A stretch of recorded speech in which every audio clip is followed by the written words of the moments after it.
Sharing your life message. Those who believe in the Son of God have the testimony of God in them.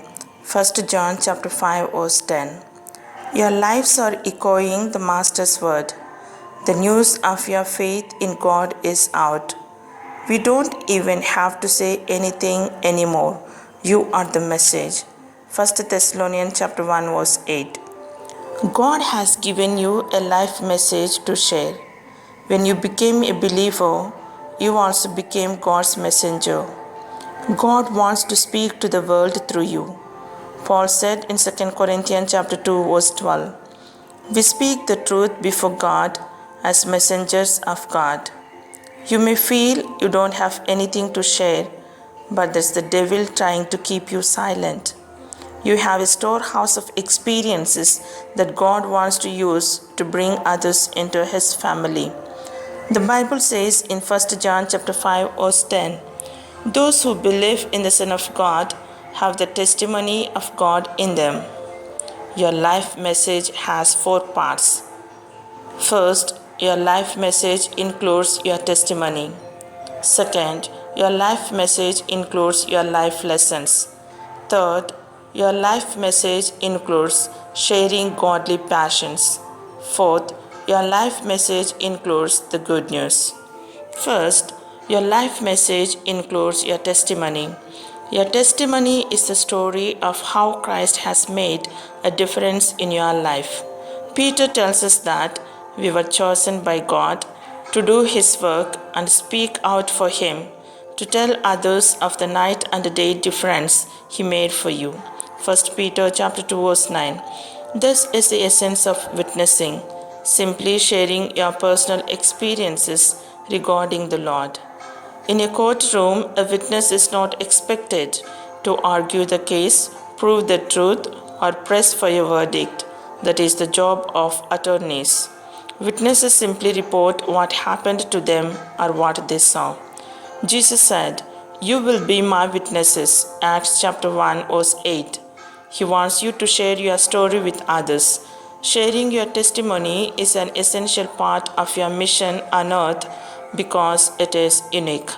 There is no other story just like yours, so only you can share it. If you don't share it, it will be lost forever. Personal stories are also easier to relate to than principles, and people love to hear them. They capture our attention and we remember them longer. Unbelievers would probably lose interest if you started quoting theologians, but they have a natural curiosity about experiences they have never had. Shared stories build a relational bridge that Jesus can walk across from your heart to theirs. Another value of your testimony is that it bypasses intellectual defenses. Many people who won't accept the authority of the Bible will listen to a humble personal story. That is why, on 6 different occasions, Paul used his testimony to share the gospel instead of quoting scriptures. The Bible says in 1 Peter chapter 3 verses 15 and 16, "Be ready at all times to answer anyone who asks you to explain the hope you have in you, but do it with gentleness and respect." The best way to be ready is to write out your testimony and then memorize the main points. Divide it into 4 parts. First, what my life was like before I met Jesus. Second, how I realized I needed Jesus. Third, how I committed my life to Jesus. Fourth, the difference Jesus has made in my life. Of course, you have many other testimonies besides your salvation history and the salvation story.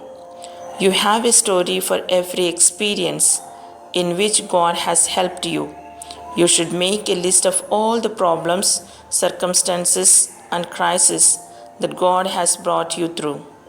Then be sensitive and use the story that your unbelieving friend will relate to best. Different situations call for different testimonies. Second, your life message includes your life lessons. The second part of your life message is the truths that God has taught you from experiences with Him. These are lessons and insights you have learned about God, relationships, problems, temptations, and other aspects of life. David prayed in Psalm 119, verse 33, God, teach me lessons for living so I can stay the course. Sadly, we never learn from a lot that happens to us. Of the Israelites, the Bible says in Psalm 106, verse 43, over and over God rescued them, but they never learned until finally their sins destroyed them. You have probably met people like that. While it is wise to learn from experience, it is wiser to learn from the experiences of others. There is not enough time to learn everything in life by trial and error. We must learn from the life lessons of one another. The Bible says in Proverbs 25:12, a warning given by an experienced person to someone willing to listen is more valuable than a jewelry made of the finest gold. Write down the major lessons you have learned so you can share them with others. Mature people develop the habit of extracting lessons from everyday experiences. So, make a list of your life lessons. Here are a few questions to jog your memory and get you started. What has God taught me from failure? What God has taught me from a lack of money? What has God taught me from pain or sorrow or depression? What has God taught me through waiting? What has God taught me through illness? What has God taught me from disappointment? What have I learned from my family, my church, my community, my relationships, my critics? Third, your life message includes sharing your godly passions. God is a passionate God. He passionately loves some things and passionately hates other things. As you grow closer to Him, He will give you a passion for something He cares about deeply, so you can be a spokesman for Him in the world. It may be a passion about a problem, a purpose, a principle, or a group of people.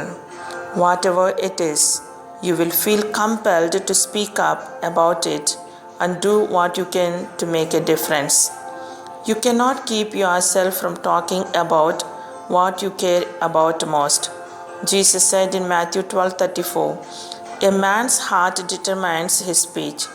Two examples are David, who said, my zeal for God and His work burns hot within me, Psalm 69 verse 9, and Jeremiah, who said, your message burns in my heart and bones, and I cannot keep silent, Jeremiah chapter 20 verse 9. God gives some people a godly passion to champion a cause. It's often a problem they personally experienced, such as abuse, addiction, infertility, depression, a disease, or some other difficulty.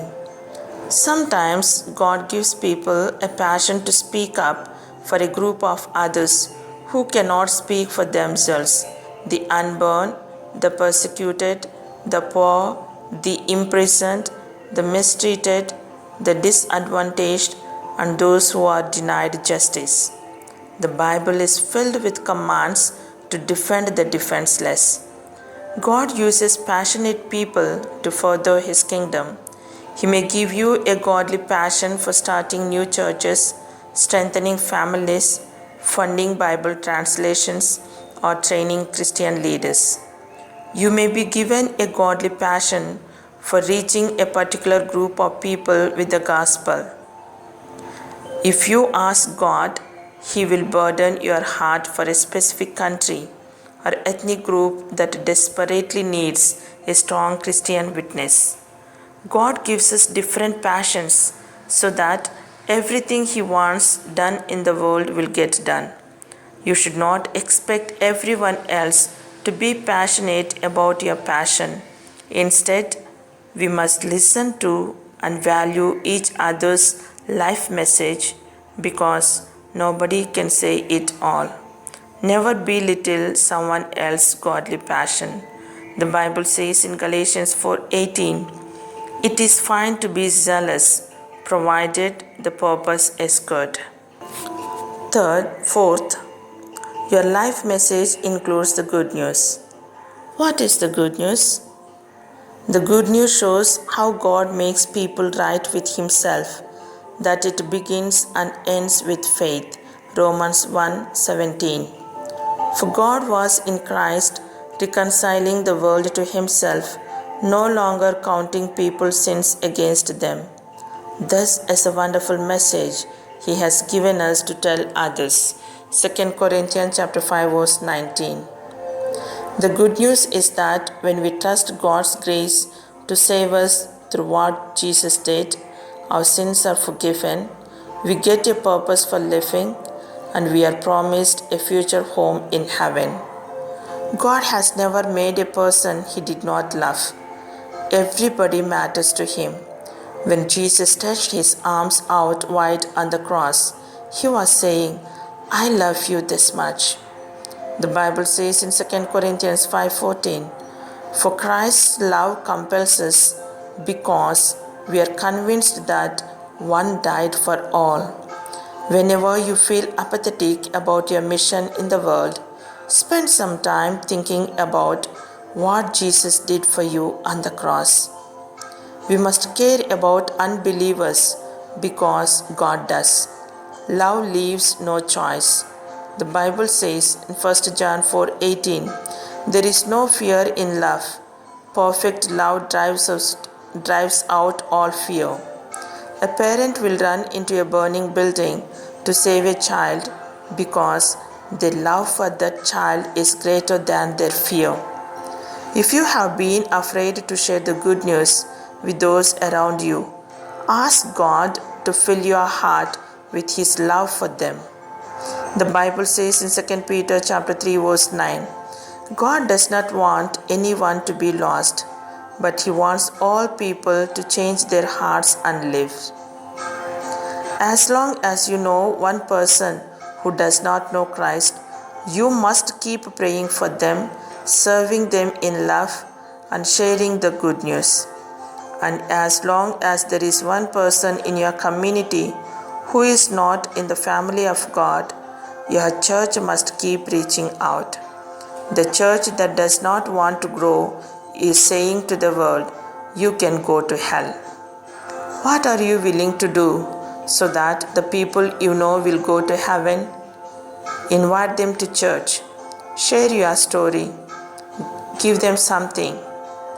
Pray for them every day until they are saved. Your mission field is all around you.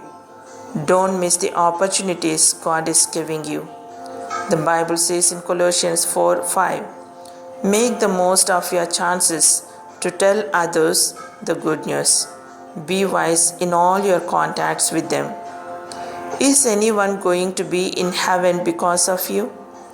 Will anyone in heaven be able to say to you, I want to thank you. I am here because you cared enough to share the good news with me? Imagine the joy of greeting people in heaven whom you helped get there. The eternal salvation of a single soul is more important than anything else you will ever achieve in life. Only people are going to last forever. Yes, dear friends, God has given us a life message to share. God wants to speak to the world through us. We have a story for every experience in which God has helped us. We also must learn from the life lessons of one another. Our God is a passionate God, and He passionately busy in loving you and me. He never made a person He did not love. Everybody matters to Him. He loves everyone. So, the eternal salvation of a single soul is more important than anything else we will ever achieve in life. Spreading the good news is so important. We only have a short time to share our message and fulfill our mission.